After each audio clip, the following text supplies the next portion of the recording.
श्री शिवाय नमस्तुभ्यम। हरतालिका तीज की कथा। हरतालिका तीज का व्रत भाद्रमास मास की शुक्ल पक्ष की तृतीया को किया जाता है। इस दिन शंकर पार्वती की बालू की मूर्ति बनाकर पूजन किया जाता है। सुंदर वस्त्रों, कदली स्तंभों से ग्रह को सजाकर नाना प्रकार के मंगल गीतों से रात्रि जागरण करना चाहिए। इस व्रत को करने वाली स्त्रियां पार्वती के समान सुख पूर्वक पति रमन करके शिवलोक को जाती हैं। कथा।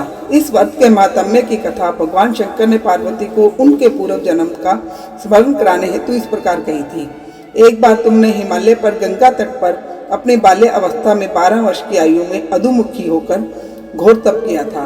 तुम्हारी कठोर तपस्या को देखकर तुम्हारे पिता को बड़ा क्लेश होता था। एक दिन तुम्हारी तपस्या और तुम्हारे पिता के क्लेश के कारण नारद जी तुम्हारे पिता के पास आए और बोले, विष्णु भगवान आपकी कन्या से विवाह करना चाहते हैं। उन्होंने इस कार्य हेतु मुझे आपके पास भेजा है। तुम्हारे पिता ने विष्णु जी के प्रस्ताव को सहर्ष स्वीकार कर लिया। इसके बाद नारद जी ने विष्णु जी के पास जाकर कहा कि हिमालय राज अपनी पुत्री सती का विवाह आपसे करना चाहते हैं। विष्णु जी भी तुमसे विवाह करने को राजी हो गए। नारद जी के जाने के बाद तुम्हारे पिता ने तुम्हें बताया कि तुम्हारा विवाह विष्णु जी से तय कर दिया है।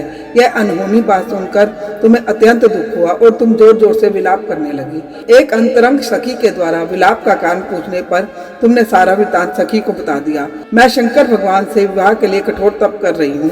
उधर हमारे पिता श्री विष्णु जी के साथ मेरा संबंध करना चाहते हैं। क्या तुम मेरी सहायता करोगी? नहीं तो मैं प्राण त्याग दूंगी। तुम्हारी सखी बड़ी दूरदर्शी थी। वह तुम्हें एक घनघोर जंगल में ले गई। इधर तुम्हारे पिता तुम्हें घर में ना पाकर बहुत चिंतित हुए।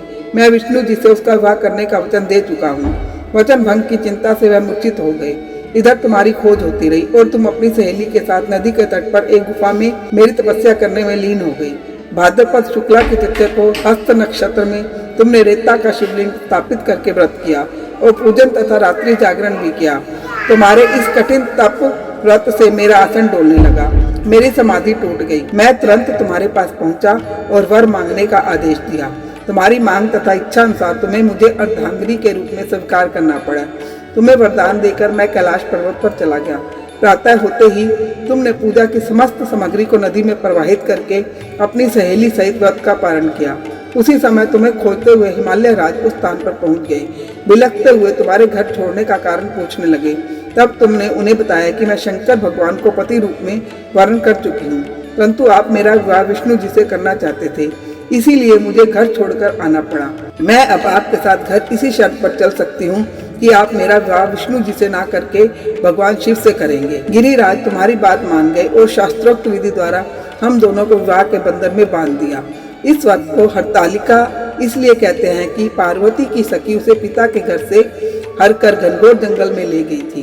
हर्त अर्थात हरण करने वाला और तालिका अर्थात सखी सहेली।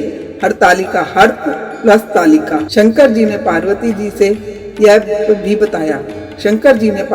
यह भी बताया, जो स्त्री इस व्रत को परम श्रद्धा से करेगी उसे तुम्हारे समान ही अचल स्वर्ग प्राप्त होगा। श्री शिवाय नमस्तुभ्यम।